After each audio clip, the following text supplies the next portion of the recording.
Okay, so I'll just sort of set the scene. This is our second Zoom meeting of the day. The first was at 11 o'clock. Some of you were at that. The focus of the 11 o'clock conversation was around what's actually happened, i.e., the announcement by the court that the scheme of arrangement has been approved. Of course, we are going to talk about that sort of stuff. But in addition, I want to encourage us to think about what could and should the Woodford Campaign Group members do as a consequence of what has been announced today. So we're going to kind of go from the conversation of what's happened to what do we do about what's happened. Now, my colleague Mark Bishop wasn't able to be with us in the first session, so I'm very keen to give Mark a chance to share with us his take on things. I'm also going to put into the chat the Transparency Task Force press statement that was issued earlier today, at roughly, I think about 10:30. And also, very, very importantly, I'm going to share with you the press statement issued by the All-Party Parliamentary Group on Fairer Financial Services, which I think you all know the Transparency Task Force is very proud to be the secretariat for. I personally think that APPG press statement is very powerful, very potent.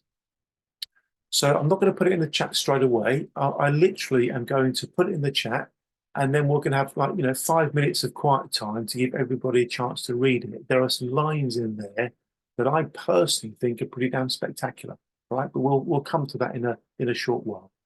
First of all, I recognise, of course, some of you from the session we had earlier. Thank you for being here a second time. And of course, thank you for being here if you're just here for the first time. I'll go to Mark Bishop first of all, then to Marty Farrimond, who's one of the members of the Woodford Warriors. And then we'll make sure that everybody that wants to have a conversation gets to. I'm pleased to see also that we do have members of the press here as well. It's always great to have the engagement with the press. Mr. Mark Bishop, over to you, sir, for some kind of executive summary about how you see. Thank you. Okay, so I think most people have probably read the judgment. If not, it's available to read. I'll stress I'm not a lawyer, so I'm not going to give you legal advice. Everything that follows is opinion. But what I'm going to do is to look at the three routes there are to move things forward from here. And those routes are the judicial route, the regulatory route, and the political one. So taking first the judicial one, it is conceivable that we might be able to appeal this judgment. What we've been told by Hock and by Damien, our pro bono legal team, is in essence this. There was no legal precedent directly relevant to the question of whether or not a scheme of arrangement proposed under the Companies Act 2006 can take precedence over a person's statutory rights to go to the Financial Ombudsman Service and the Financial Services Compensation Scheme under the Financial Services and Markets Act 2000. There's no precedent. So the judge effectively had to make the precedent, had to say, given the choice between going on this path or on that path, I happen to prefer that path. So that's what's happened. Judges have the right to do it. In fact, they have the obligation to do it.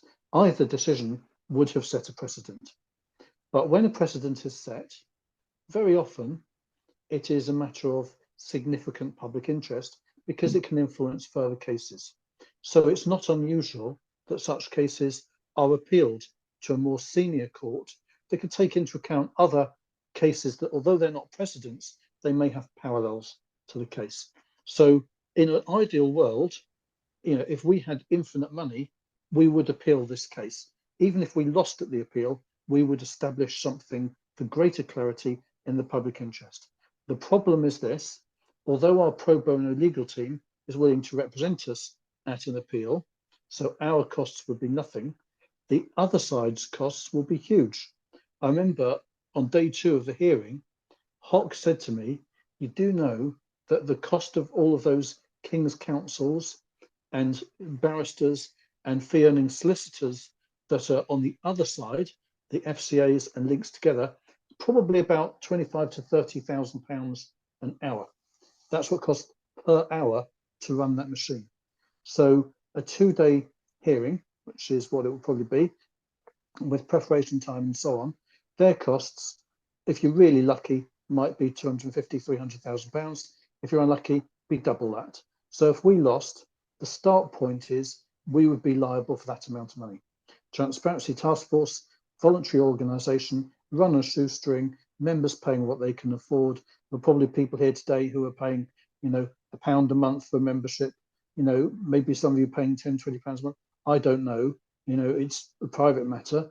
But what I will say is that, there is no way that you guys and the rest of our members could fund anything like this. So the only way that we can go to an appeal is if we can persuade effectively all of the parties, so that's the FCA, Link and the court, that the right thing to do is to have each party bear their own costs. So the costs would not travel with the verdict. Our costs are nothing, their costs are large. So it might work, but the odds are low. So it's more likely than not that we will not be appealing. So we will try to appeal if we can, but let's assume we're not for the moment. That takes us to the next option, the regulatory one. Now, in the hearing, the counsel for the FCA, for most of the time, and certainly the counsel for Link, maintained a position which could be described thus. Link Fund Solutions has only done one thing wrong, and that was the management of the liquidity issue. So the only losses that you can claim from Link are those relating to having been gated when the fund was suspended.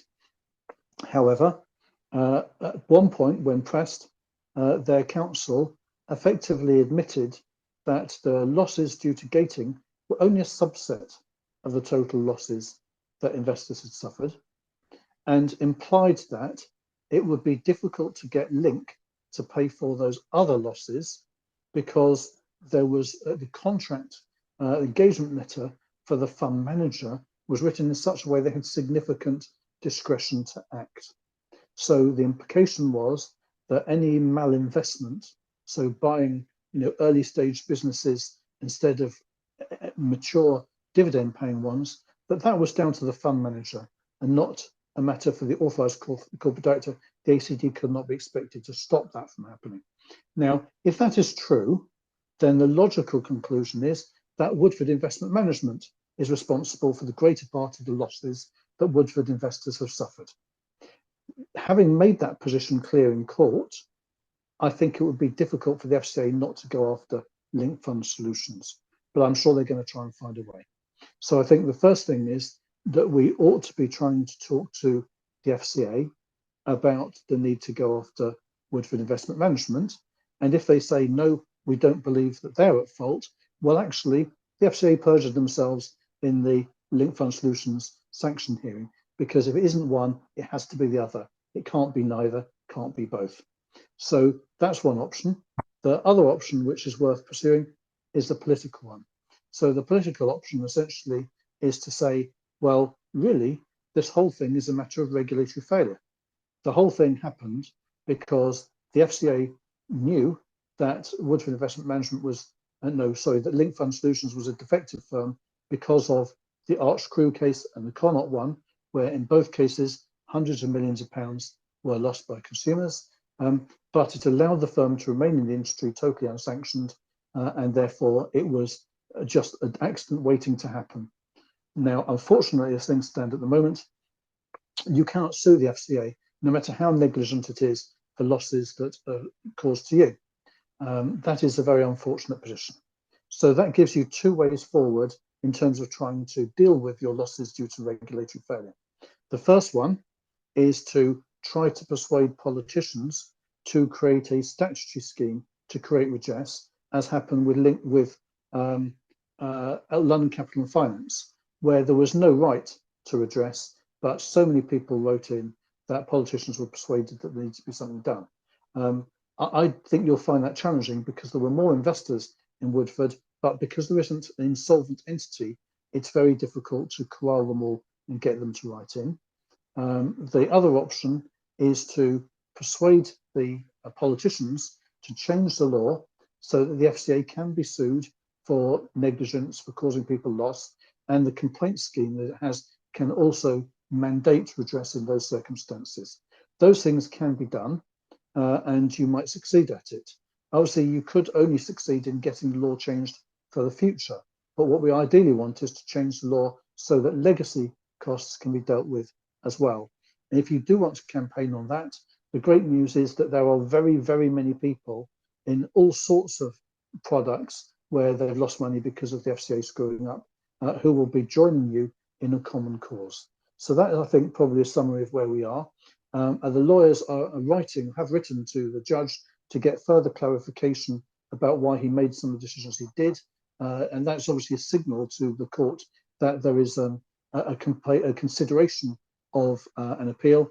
If the response of that, outcome of that, is that we actually think that there is a decent argument for an appeal, then he may have to stand up in front of a court, our barrister Damien Walkowski, and say, we would like to have an appeal, but we would like the other parties to agree not to charge adverse costs. It might work, it might not.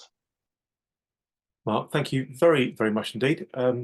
Thank you very much. Before we go to anybody else, does anybody have any particular comments or questions, including members of the press who are here today?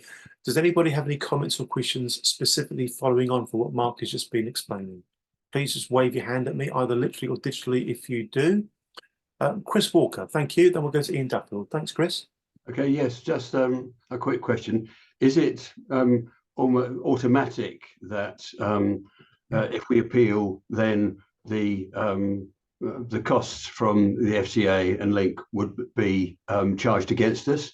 I mean, is that would happen automatically unless we apply to have the costs paid by themselves? Yes, the default position is that in a contentious case such as this, the loser pays the winner's costs. So that's the start point, and it's a concession that it's done in any other way. It's rarely granted, at most 10% of cases. Thanks, Chris. Thanks, Mark. Mr. Ian Duffield, nice to see you again, Ian. Yeah, can you hear me, Andy? Yeah. I was at the earlier meeting this morning, and I gave an opinion that I have, and I'll repeat it for the benefit of everybody here who wasn't at that meeting, and also for the benefit of the journalists that we have with us in particular. To set the background for the journalists, my wife and I were accreditors of the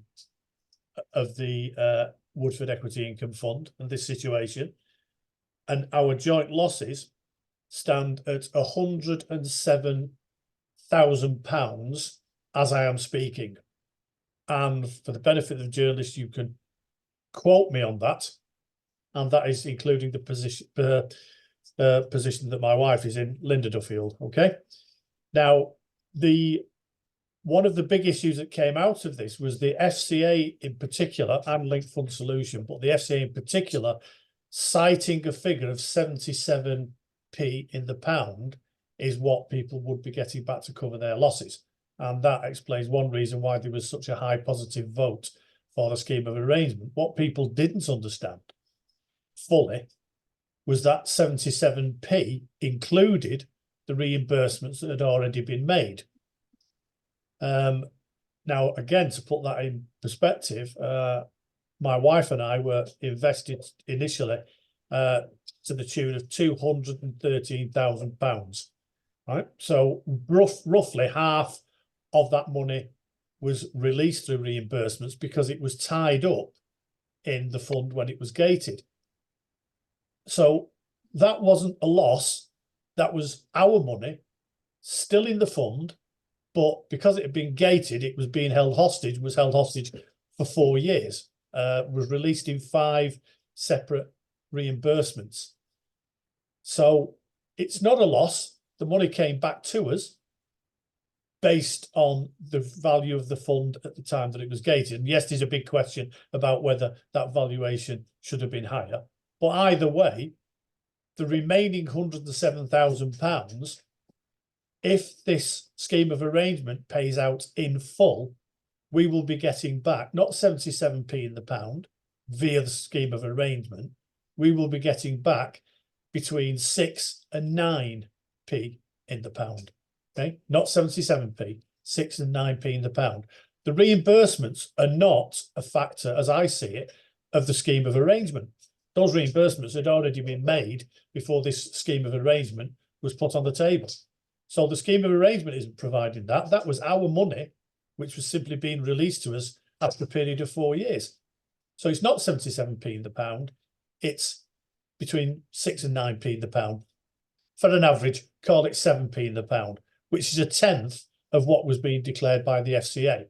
So it's not surprising that so many people voted for this scheme, thinking they were going to get 3/4 of their money back. And indeed, evidence was heard in the court on the first day of one individual speaking in opposition to the scheme of arrangements to say that she believed it was 77p in the pound she was going to be getting back right up until the morning of the first day of the court hearing. So that's the level of misleading information that was put out right at the start of this whole affair. Okay, so I think that is an important point for everybody to be bearing in mind, and I just wanted to make that observation for the benefit of particularly the journalists here, and also for those people who were not there this morning. All we've been given back is our own money back to the tune of 50% of what people are calling the losses, and the rest is approximately 7 or 8p in the pound. Thank you. Thank you, Ian. Thank you. This 77p in the pound, it just keeps coming up. Something I put into the chat in the first session, which I'll put in the chat again now, is the document that was provided for the court. So it is a public document, so I'm happy to include it here. In fact, I'll put it in the chat now. It's a document that we provided for the court off the back of a comment that Graham Dickinson made. Graham Dickinson, one of the Woodford Warriors, in the court hearing earlier in January, he made the comment that not only was there confusion about this 77p in the pound narrative, but that TTF had actually tried to engage with the FCA and encourage the FCA to put out a subsequent statement explaining what was actually meant by the 77p in the pound narrative, i.e. that it didn't actually mean 77p in the pound. So the document I've just put in the chat is the email exchanges we had with the FCA. And I'm sure those of you that will know Mark will know that Mark played a huge part in this. Our very genuine attempt to encourage the FCA to not allow what at best was confusing, at worst very misleading narrative to influence people's decisions about how they were going to vote. So I've just put that in the chat now. Have a look at it. It may be of interest to you whether you're a journalist or not, but that was a very genuine attempt back in May, June of last year to ask the FCA to clarify what the position actually was on the 77p in the pound narrative. Thank you, Ian. Thank you, Mark. Okay, does anybody else have anything they want to speak about that relates to anything that Mark spoke about earlier? If not, I'll move on to the next point, if you like. Just wave at me if you want to say anything. Wave either digitally or literally. I think we're good. Okay, what I'm going to do now, folks, is invite us all to spend a few minutes, 3 minutes or so, reading the press statement that's been issued by the All-Party Parliamentary Group. Now, for some reason, you may have already seen that, and that's fine, but you probably haven't. And I personally think it's so important and, frankly, so potent that it really does warrant everybody taking the time to read it. So I'm just going to find it, and I'm going to put it in the chat now. Where are you? Where are you? Here we go. Bear with me. Here it is.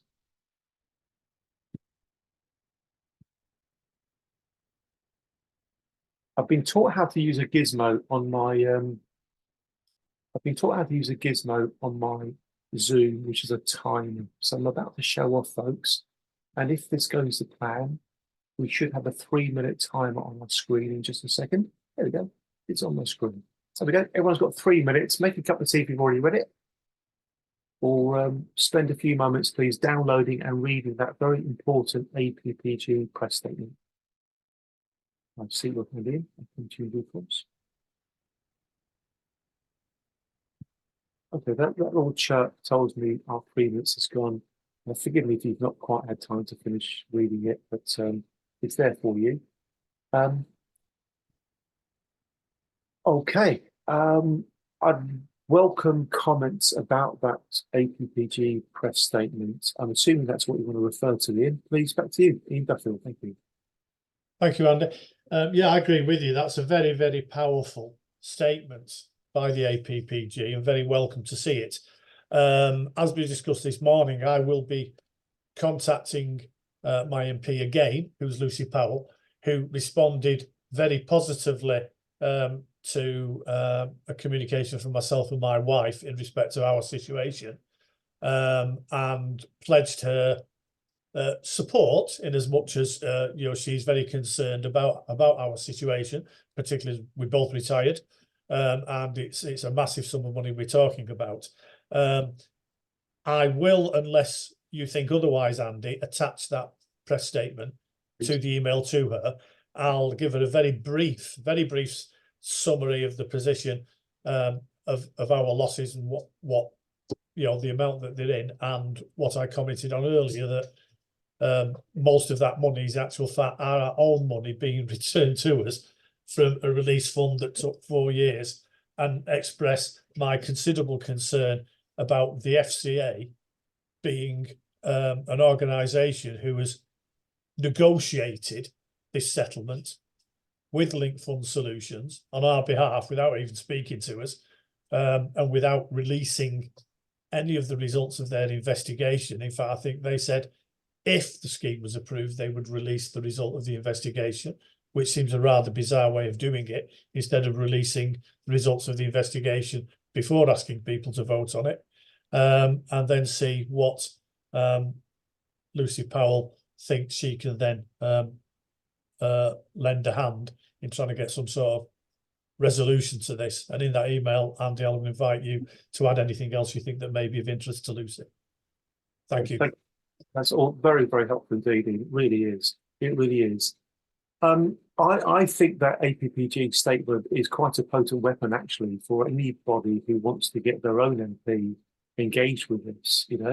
There's nothing stopping you sending it to your MP and saying, I'm concerned, similarly to what these parliamentarians have said, what can you do to help me? Here's my situation.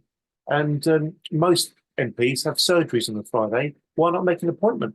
Why not make an appointment to go and see your MP and say, I'm actually more than upset about this. This is costing me a lot of money. You can make the statement that you feel you're getting far less compensation than would be the case if the normal FOS and FCA, FOS and FSCS mechanisms haven't been denied you through this agreement. There's a lot we can do, and we'll talk to that. Very quickly, Andy. Yeah, I'll be doing that. I will be asking for a personal meeting with Lucy Powell. I think it's a very sensible idea. Thank you. I'll just remember Karen asked a bit of a recap on what Mark said earlier. I'll give my recap and Mark will fill in any important gaps. What Mark basically said, Karen, in terms of an appeal, is that if we were to appeal, we could only possibly do so if the judge were to give us the chance to appeal without us having the risk of paying the other side's court costs, because they would be huge. They would be huge. We want to appeal. Hock and Damien are of the view that there's nothing in the court document, as we understand it so far, that says, for these reasons of law, the arguments that you put forward about the idea that your statutory protection shouldn't be taken away, there's nothing in that document that kind of blasts that notion apart. In fact, the judge doesn't really say very much about it at all if you read it. So we think the case is appealable, subject to us not being ruined for the rest of our lives cost-wise. Okay, so that's where we are, Karen. So who makes that decision about the costs then? Will be the judge. That will be the judge. The judge will decide whether to allow an appeal, and if so, whether we could appeal without having the risk of costs going against us.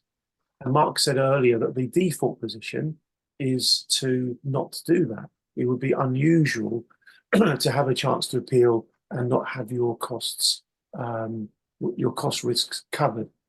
Basically, the argument for doing so, and again, Mark may want to elaborate on this, is number one, this case is a massive public interest issue. That's one argument. And number two, the judgment that has been handed down is one that's not been determined by any previous case. He is effectively making a new precedent.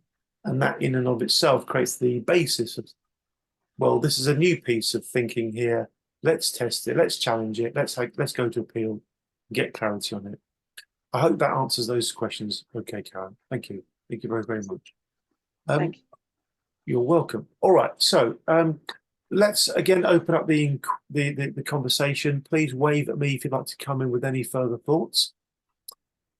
Yes, please, Chris. Thank you. And then I think, Lisa, were you waving just then? I think you were you? Lisa, were you waving? No, she wasn't. I think you was moving ahead. Mr. Chris Walker, to you. Thank you. I saw on a Facebook post earlier on this morning that there was a Reuters release which summed up the case quite well. But they said in that there is every likelihood that we could appeal by February the 23rd.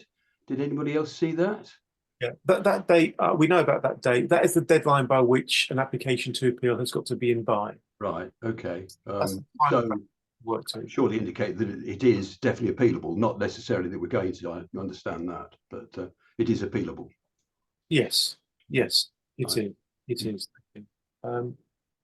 Cheers, Chris. Let's ask an obvious question. How are you folks feeling about it? You may or may not want to share your thoughts about that. Let's go to Marty Faramond. Marty, how are you feeling about where we are today?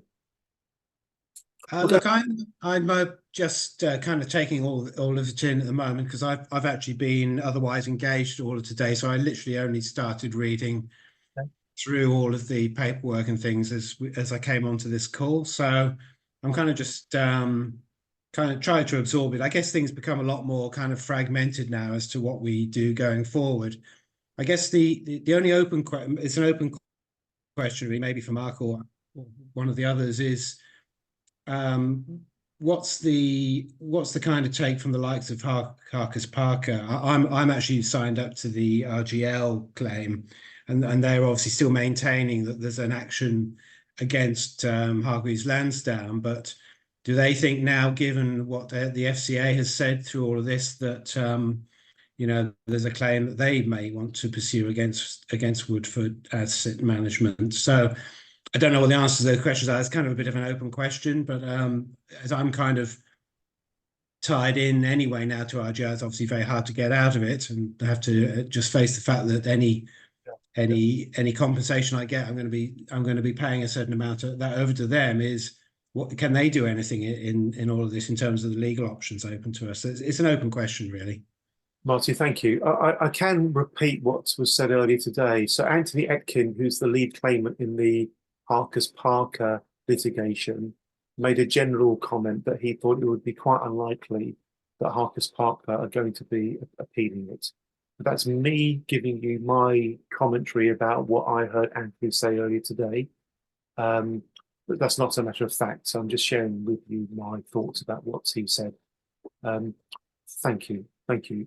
The litigation side of this is interesting. Somebody in the 11 o'clock session was kind of floating the idea that the law firms are going to be wanting their percentage off the back that they've got a win, but is it really a win, was the kind of question being posed. I'll go around and ask other folks' opinions in a minute. I'll be keen to hear what Karen says, what Lawrence might want to say, what Richard Hunt might want to say, etc., etc. Just a chance for people to share their opinions if they want to. Ian, is that a new hand that's just gone up, or is that a previous one? No, it's another new hand. Right. Okay. Yeah, just for everybody's benefit, I signed up with Lee Day. They have made their position absolutely clear. As most of you are probably aware, they were actually recommending that their clients accepted the scheme. And in the meeting that we had with them, an online meeting, they made their position clear that they are unlikely to be pursuing any litigation beyond where they are now if the scheme is approved. And the suggestion is that they're having difficulties with their funders. And it's I don't think Lee Day are going to pursue it at all, but they did confirm that they regard this as a win under the terms of the agreement, and they will be seeking 30% of any of the payment that gets made by Link Fund Solutions. So again, to put in perspective what I said earlier, that 7 or 8p in the pound, or 9p in the pound at the maximum, now becomes 6p in the pound for my wife and myself. Well, thank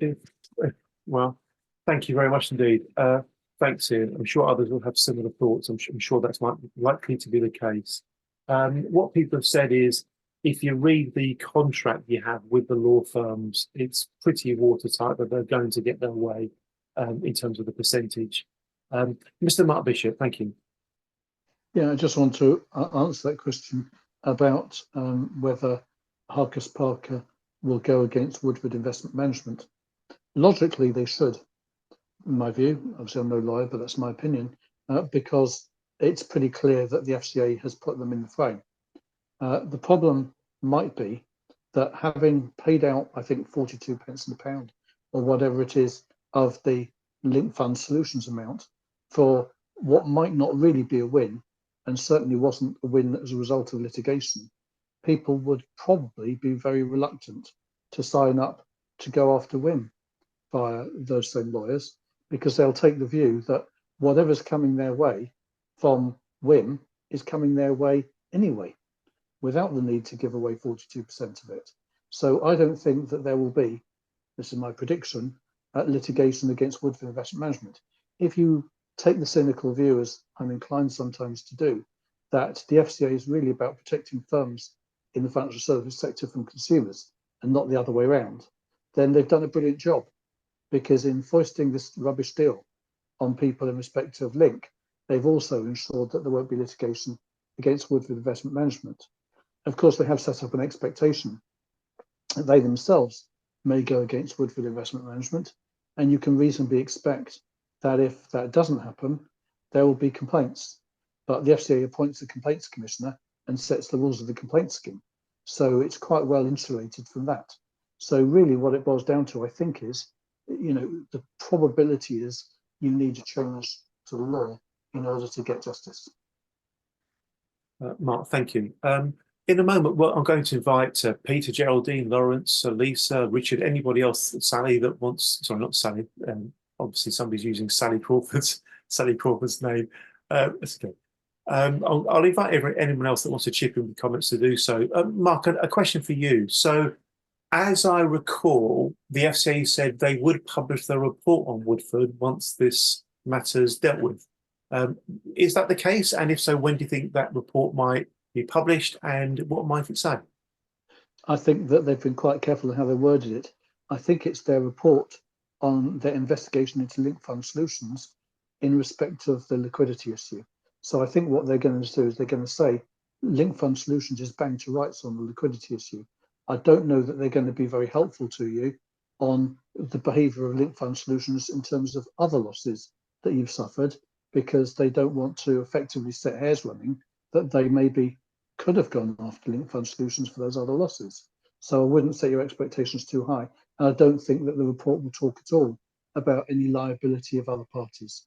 So, all it will show really is that they probably could have got this money via a restitution order. Of course, even then, you could argue that they could have got 298 million and not the 230 maximum, 280 minimum, and the 180 minimum that's going to come as a result of the scheme of arrangement.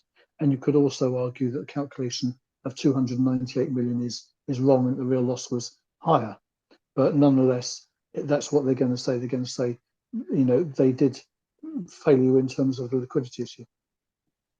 Oh, thank you very much indeed. Okay. I'm putting into the chat again the two press statements, one from TTF, one from the APPG, for those of you that may have joined after I put them in the chat because you won't have access to them. Okay, let's get some other thoughts here. Let's go in this order if you're happy to. Let's go Lisa Harness, Lawrence Jennings. Let's go then to Karen. Lisa, anything you'd like to say? Please take yourself off mute if you'd like to. You don't have to. No, Lisa's okay. Mr. Lawrence Jennings, anything you'd like to share, sir? And then we'll go Karen, then we'll go to Peter. I think I should be able to hear you, Lawrence. I think Lawrence is working on his mute button there. Karen, why don't we hear from you? Karen, how do you feel about today? What are your thoughts? I don't know, I really just a bit gutted with it, really. So I haven't got much to say at the moment. I'm just really listening to see what others are saying about it. That's fine. Thank you very much indeed. Lawrence has got a problem with his mic. No problem at all. Geraldine, any comments from yourself? Then we'll go to Peter, and then we'll go to Chris Walker. Geraldine. Well, I think I feel very much the same as Karen, really. I feel a bit despondent about the whole thing. I feel a bit let down by the FCA, really, and also because I'm part of the Lee Day litigation. I think Lee Day could have done a bit more as well. So, I mean, I haven't got a lot invested. I didn't have a lot invested in Woodford in terms of what other people have talked about, but it is still a loss and it still affects you. You know, I'm a pensioner, so you know any losses does have quite a significant impact on your life. Of course. Thank you, Geraldine, for sharing your thoughts. I appreciate that. Peter, forgive me, I don't know your surname, Peter. If you're happy to take yourself off mute and share your thoughts, or just shake your head if you don't want to, it's entirely your choice, sir. I think Peter's not getting my request. We'll go from Peter to Chris. Mr. Chris Walker, to you, sir. Thank you. Yeah, thanks again, Andy. Somebody has raised in the chat. Yeah, are we actually hearing anything further from the Isle of Man too? Yes, indeed. Yes, indeed. So Hock's overseas, but Hock and Damien are having ongoing dialogue about where we are and what the next steps are. I think Mark touched on this earlier, but some of you have joined since then.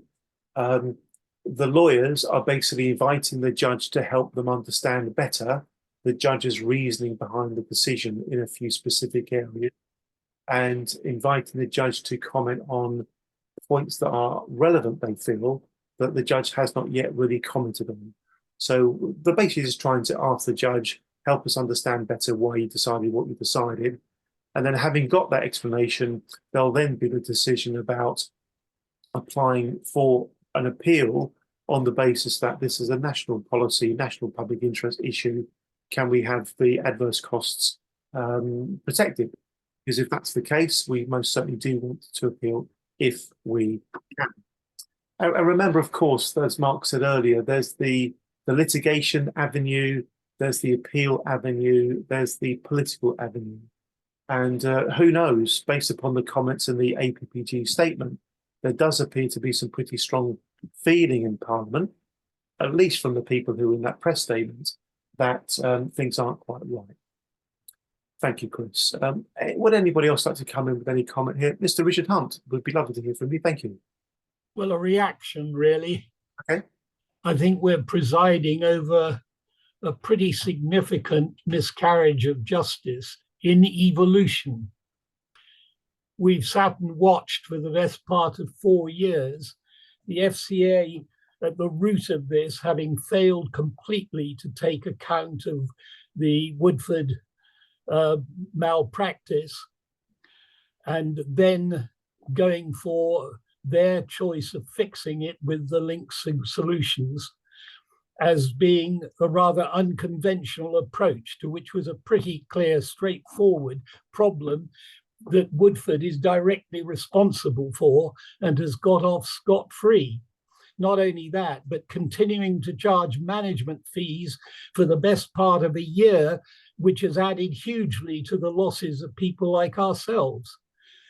Now, I think we're looking at a persistence of this, an almost a feeding of this ridiculous solution, which is quite fabricated and is very hard for most people to even understand how it could possibly happen with a regulatory body being put in hand with a commercial enterprise.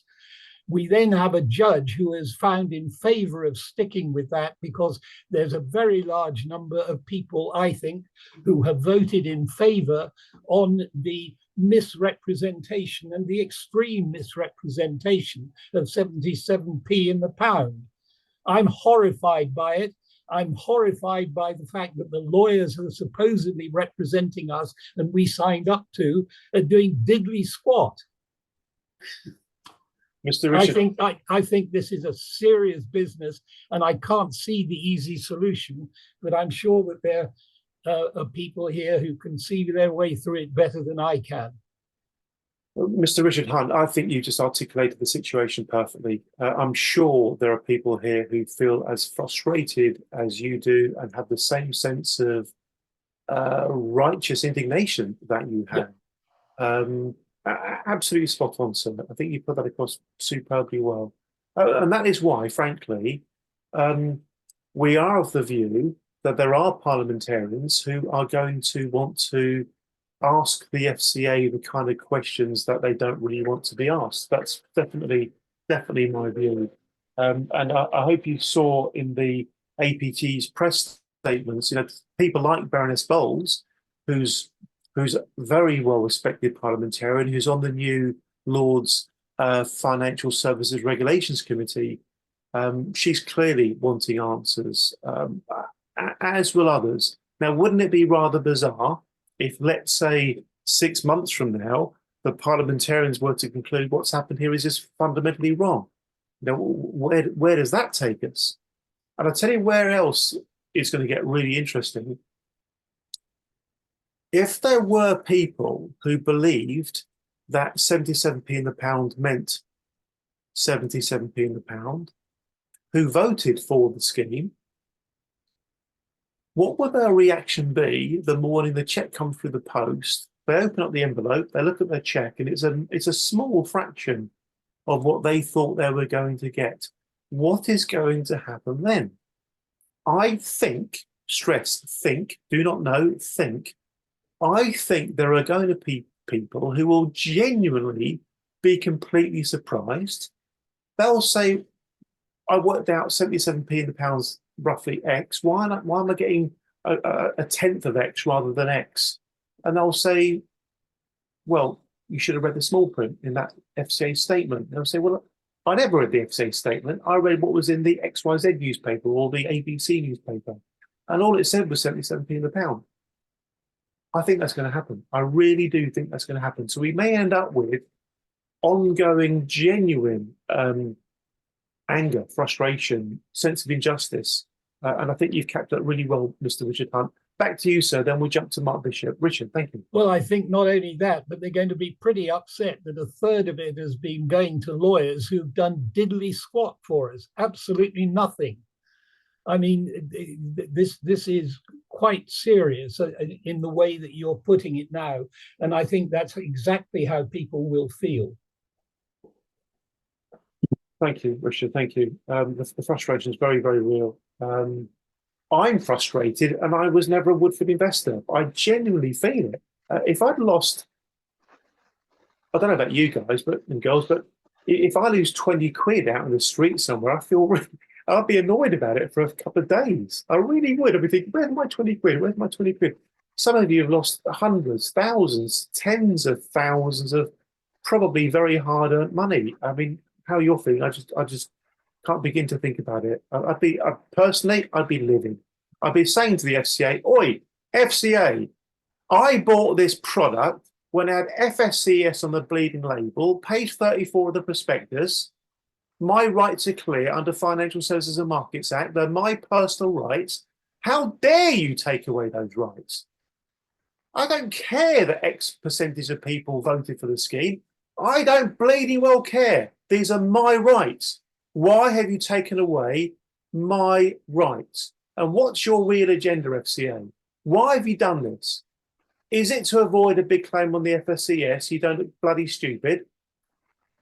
That's where my thoughts would be. Forgive me, but I'm very frustrated. Mr. Mark Bishop, you had your hand up, and then we'll go to Chris Walker. Thank you. Thank you. I just want to say on 77 pence in the pound and people finding out that it was misleading, I think that the FCA and Link have been very clever because what they might have done with the redress scheme is to make all of the payments in one go at the end. And if that had happened, then there would have been maybe a big fuss some months down the line. But what they've actually done is to arrange for the payments to be made in dribs and drabs, with the last one coming in late summer, or expected to be late summer. They may be able to drag it out to early autumn, who knows. So the genius of it is that nobody will realise they've been shafted until July, August, September of this year, a long time after they voted for the thing back in October, November.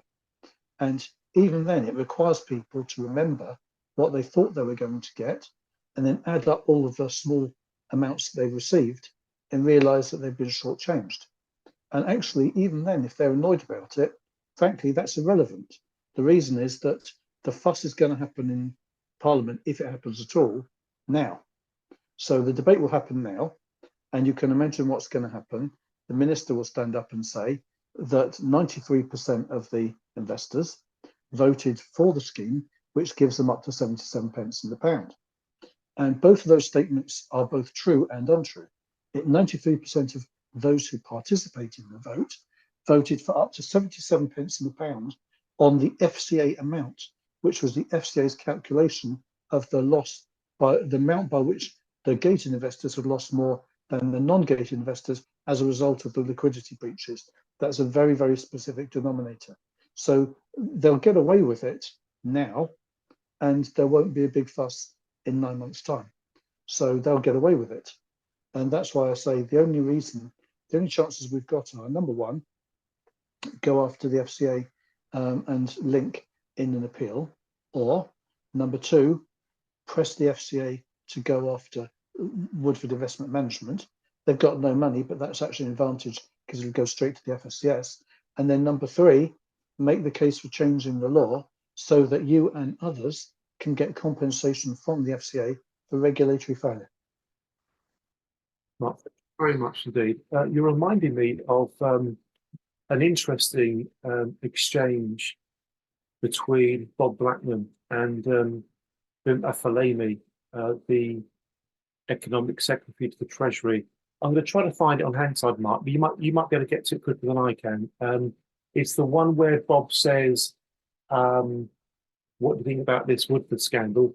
And Bim Afalemi says, "Loads of people voted for the scheme of arrangement. Nothing to see here." Would you mind trying to find that, Mark? I can't remember what day it was. Was it on?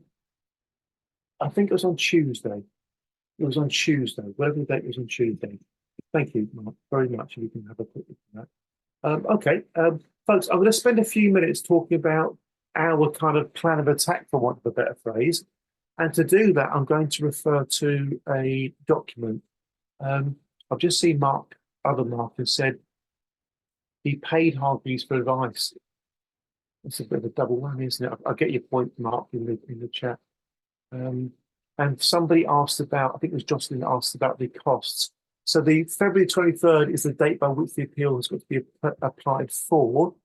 And the default position is costs would be at our risk. We couldn't afford to do that. So we're only going to appeal if we are able to do so if the court says we're going to not come after you for the other side's costs.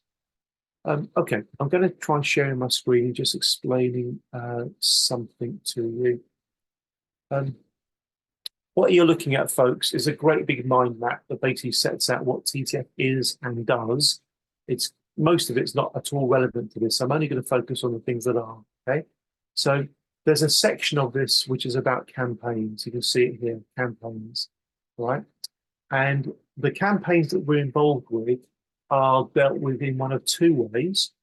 Some campaigns are dealt with through the All-Party Parliamentary Group on Personal Banking and Fairer Financial Services. It's now got a shorter name as of Tuesday's AGM. It's called the APPG on Fairer Financial Services. And our involvement is we are just the secretariat for that. We do the admin behind the scenes. And there are two types of campaigns. First of all, there are campaigns primarily to help existing victims. And I won't go through the whole list, but you'll see that the APPG is working on trying to get justice for the victims of the Woodford scandal. There are many, many other campaigns that aren't relevant to this conversation, so I won't be referring to them. My point is, the APPG, thankfully, has picked up on the Woodford scandal case and will be doing, as it has been doing, what it can to try to help. There's another part of this spreadsheet which is about our meetings, okay, our TTF meeting. And that part of this spreadsheet, sorry, that part of this document I'm about to go to, you'll see that some of our meetings happen on a daily basis, as explained here, and some of our meetings happen on a weekly basis. But there are only two victims, for want of a better phrase, topics that we deal with on a weekly basis. The first I'm going to mention is something to do with victims of the banking industry. They've been meeting online every Thursday at 5 o'clock for about 2 years. But we've decided, because of what's happened today, there's going to be, we think, a need for a lot of communication, dialogue, and frankly, support. So as of next week, we are going to be running a weekly Woodford campaign group session for those that want to come to it. Wednesdays, 5 o'clock, Woodford campaign group. And that's going to be the case for however many months is necessary until we hopefully end up getting to the end of this rather painful journey. But we want to do what we can to support. So Wednesdays, 5 o'clock, come along to those if you wish to. No compulsion. Join them if you want to. You don't have to. It's 4 minutes to 4. We've got a few minutes left, folks. I just want to invite everybody that wants to chip in with any final questions to do so. Oh, Mark, thank you so much. You found that link. Allow me to share the matter that Mark just very kindly found a link to. So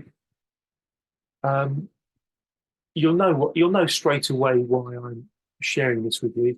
So this is Tuesday, Tuesday, 6th of February.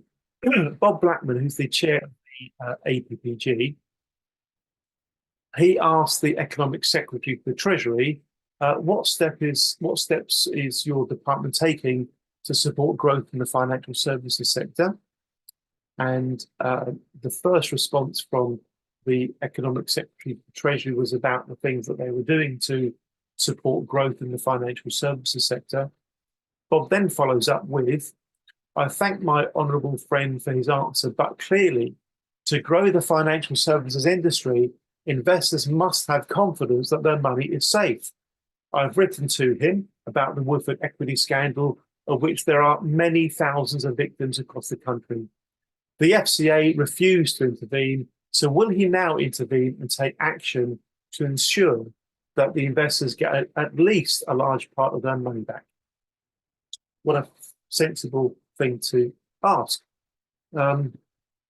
Unfortunately, and I will phrase it that way, unfortunately, Bim Athalami's response was, I thank my honourable friend for his question, for writing to me, and for standing up for the rights of his constituents.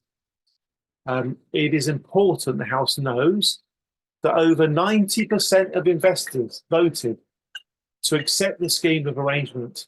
It is now up to the court to decide whether to approve it, and I therefore will not comment on it any further. I'm happy to be in constant dialogue with him on this matter, as on many others. So there we have it, folks. 90% of investors voted to accept the scheme. 90% of investors voted to accept the scheme. Hock has just called me, so just in case it's relevant to this conversation, I'm going to have a quick chat with Hock. Bear with me, folks, while I do that, and then we'll bring the conversation to a close. Hold on. Oh, that's lovely. Hock's in Canada right now, so it's probably pretty early right there, but he very kindly come in. Link below. Every time I write the word link, I get a bad feeling now. You know that. Funny, isn't it? Link below. All right, so we should have the benefit of Hock's input shortly. And let's use the time while we're waiting for 4 o'clock to see if anybody else would like to come in with something. Mr. Ian Duffield, yes, please, sir. Thank you. Andy, yeah, it's great to hear about the weekly meeting. I certainly will be attending as many as I possibly can, and I expect that to be most, if not all. And can I just say, and I know you're very modest about this, thank you so much for the organisation that you've handled on all of this. I mean, the amount of work is tremendous, and getting all these meetings organised, it gives us some respite to be realising and understanding that there's so many people sort of fighting on the same battle, and a huge amount of this is down to you. Thank you very much, Andy. Agreed entirely. Your comments are really kind. As I said earlier today, and these really aren't words, I actually feel really proud. I feel really proud to be a part of a group of people, part of the team that's actually standing up rather than standing by. It would have been so easy, so incredibly easy just to kind of go, oh, well, it's going to be what it's going to be. But no, we haven't done that, have we? We've stood up and we've worked together and we've been civilized and we've been courteous and we've been respectful and we've been professional and we've been all those things. And we've been intelligent and we've been honest and we've been open and we've been determined. We've been all those lovely, lovely things. And the other side has behaved the way that they have. And we've done it because we're creditors, and I'm mindful, Andy, that you are not. So yes, I have a vested interest on getting a solution. What you've done not being a creditor is beyond description. Thank you. Well, it's very kind to say so. I'm happy to be and proud to be part of an awesome team. We've gone from the Woodford 2 to the Woodford 3, eventually the Woodford 10, then the Woodford Warriors. It's been great.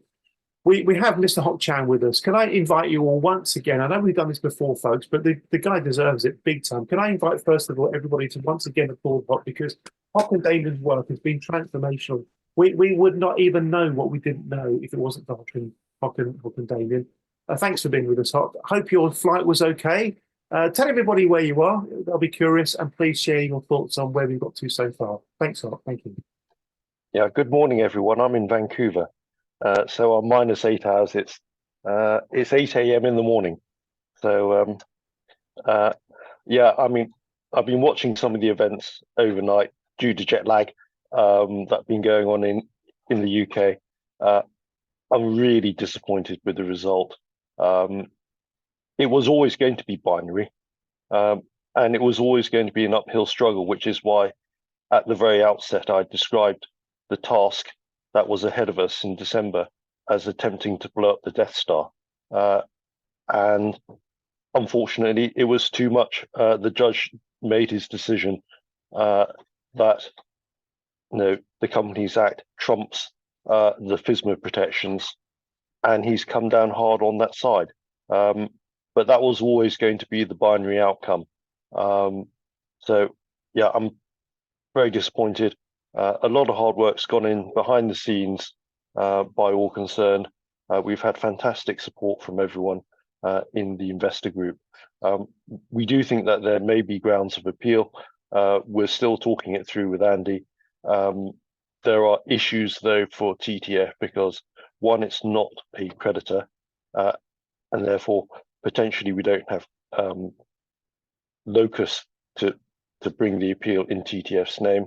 And secondly, there's the issue of costs, because ultimately there's no upside to TTF from bringing the appeal, but there could be many hundreds of thousands of pounds of downside in costs should we go all the way on an appeal and it doesn't work. So it's an issue that we're going to have to discuss with Link to see whether they will address the cost issue. But if not, it's looking pretty bleak for TTF making the running going forward.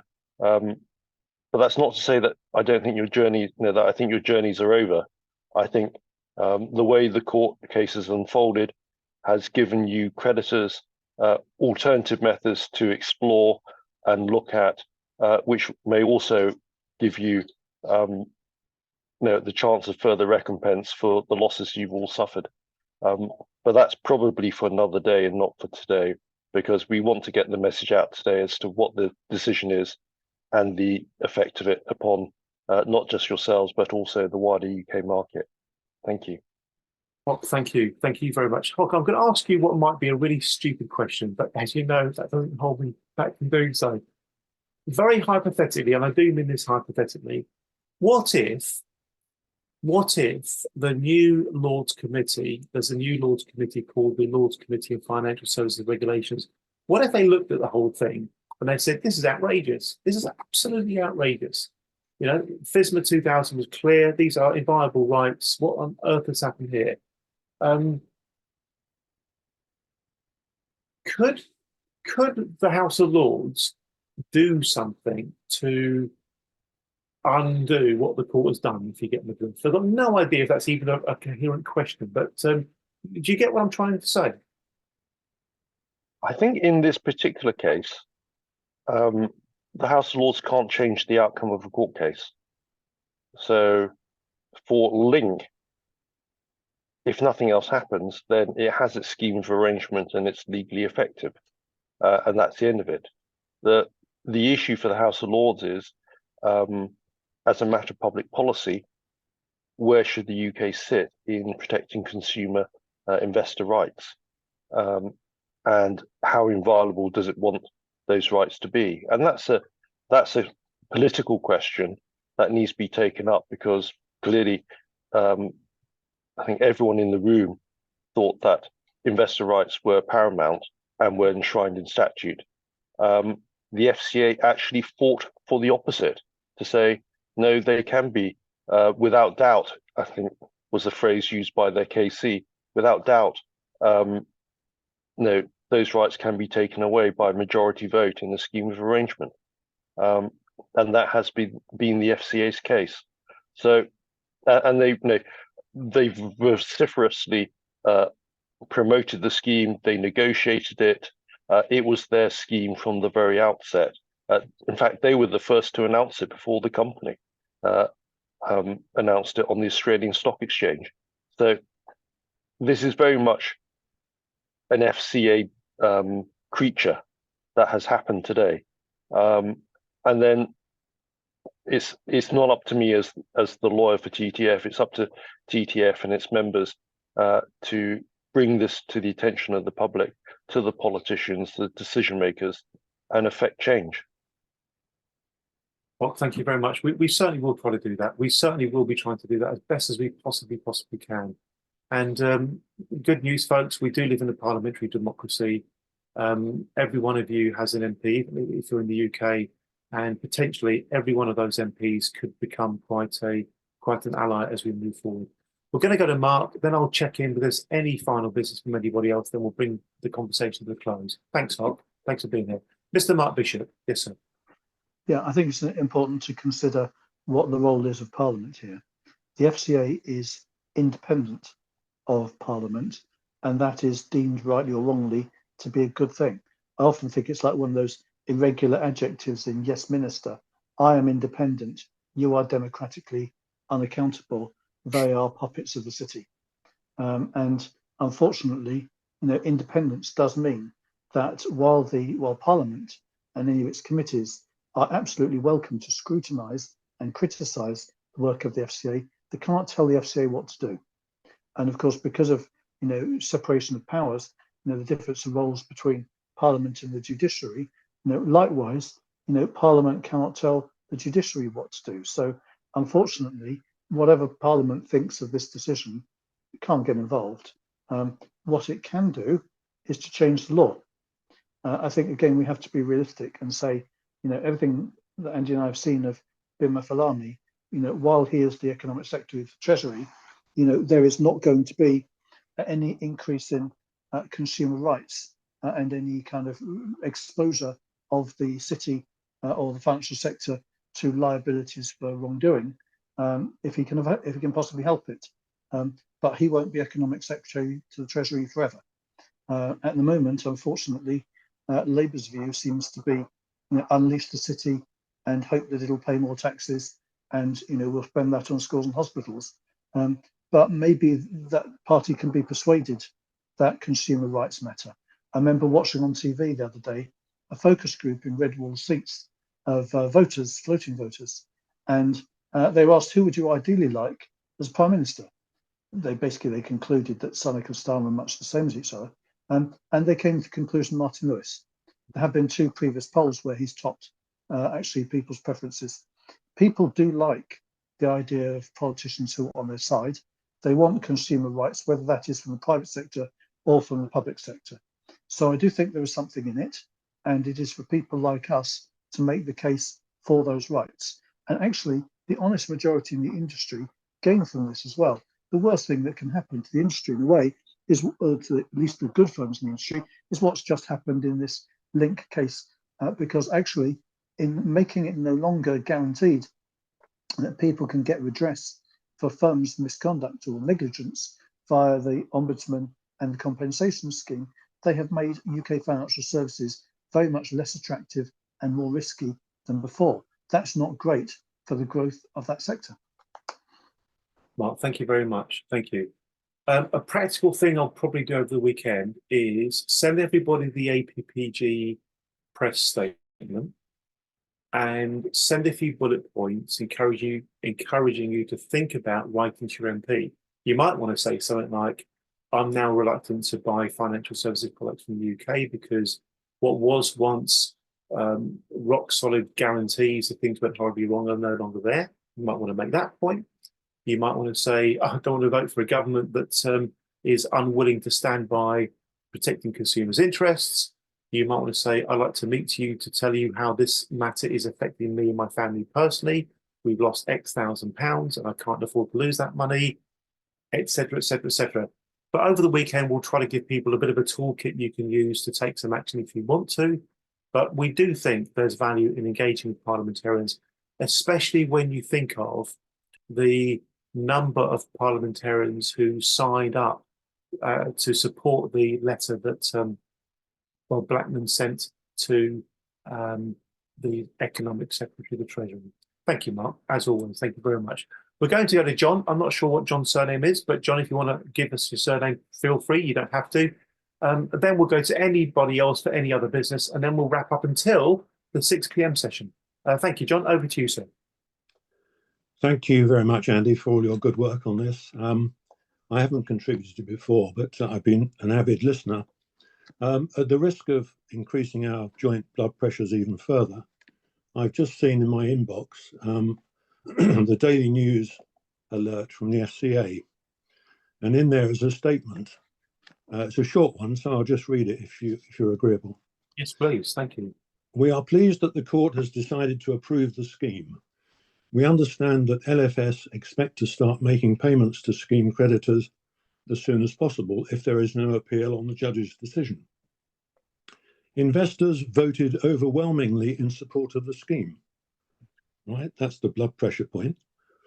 The small minority have now had their representations fully considered by a judge who did not agree with their arguments. End of statement. Yeah, yeah. Can you believe it? I fully understand your blood pressure point. The 90% of voters voted in favour is like a cross that we're being crucified on, isn't it? You know? Yeah, it's ridiculous. We all know the reality. I think it was like I forget the numbers. A very small percentage of people voted at all, and we've all got suspicions that some of them who voted yes because they think they're going to get 77p in the pound. Yeah, but for the FCA to say that investors voted overwhelmingly in support of the scheme, it's just wrong. Well, that's it. That is, if you like, the sort of the formal line that they're taking. It's exactly like the line that Bill Affolini used in response to the question from Bob Blackman. Yeah. You know, everybody wants this to happen. What's the problem? And effectively, that's what the judges said. The judges effectively said, "You all wanted this to happen, so who am I to stand in your way?" That's why the influence of the 77p in the pound narrative is, I think, so important.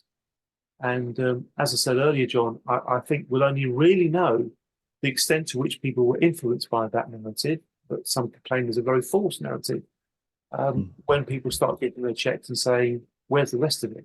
Mm. Oh, there isn't anymore. What do you mean? Where's my Yeah. But unfortunately, as Mark said earlier, that will be well down the road. Yeah. Depending on how cynical you are, you could argue that the opposition has played an absolute blinder. You know, every one of their cards has worked exactly as they might have wanted it to. Yeah. Alrighty, thank you, John. Any other business, folks? Any other business? Okay, I'm just going to double check. I'm not missing anybody waving your hand. I think we're all good. All right, we'll be back at 6. Of course, there are some people who couldn't make the 11 o'clock or the 3 o'clock. They may well be back at 6. Feel free to come back at 6 if you want to. But we'll wrap the session up there. We'll get some stuff out over the weekend in terms of toolkit for action. And remember, until there's no point doing it, TTF will set aside 5 o'clock till 6 o'clock every Wednesday on Zoom to see what we can do to help. Thank you all very much indeed, and in particular, Thanks very much, Andy. checking in That's so early. great. Thank you. Cheers, guys. Thanks all. Bye bye.